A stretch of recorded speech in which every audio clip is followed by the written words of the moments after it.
No prizes for guessing what we're talking about next. It has been called the most dramatic comeback in American political history. I'm sure you've heard by now that Donald Trump is set to become the US president once again, making an historic return to the White House. So what do Americans living in Yorkshire and students focusing on American history make of it all? Mark Ansell has been to York St John University to find out. Yes, welcome to York St John University and the cafe here at the Students' Union building. Now there's one subject that's been discussed tonight, and that is the US presidential election result. Let's have a chat with a few people who know a lot about this. First of all, Danielle, you're from the States.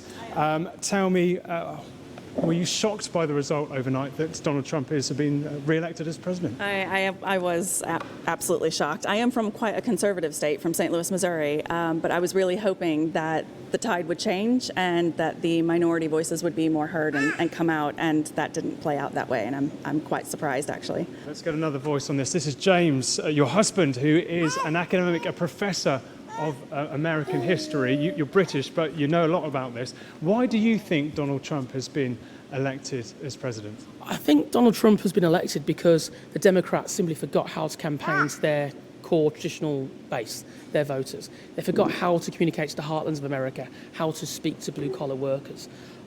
So there's been a massive realignment, which they had not really picked up on in American politics.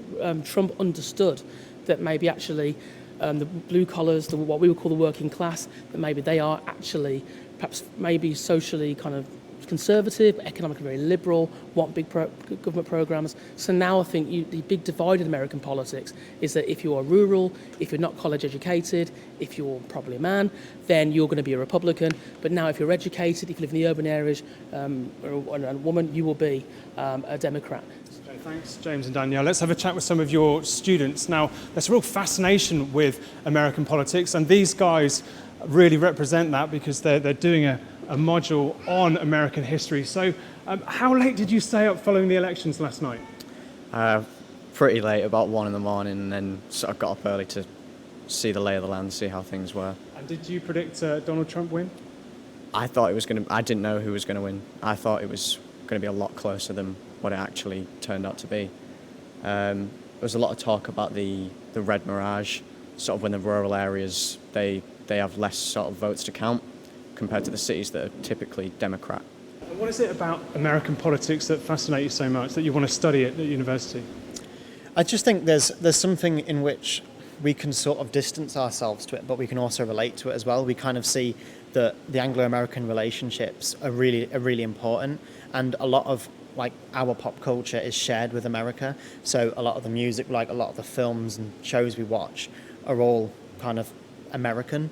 So it's really interesting kind of seeing how things evolve and like unfold. Good stuff. Thank you very much indeed. Well, discussions and conversations about the US election result for the new president, Donald Trump, will continue here at York St John University, despite the fact that this all happened thousands of miles away. Back to you.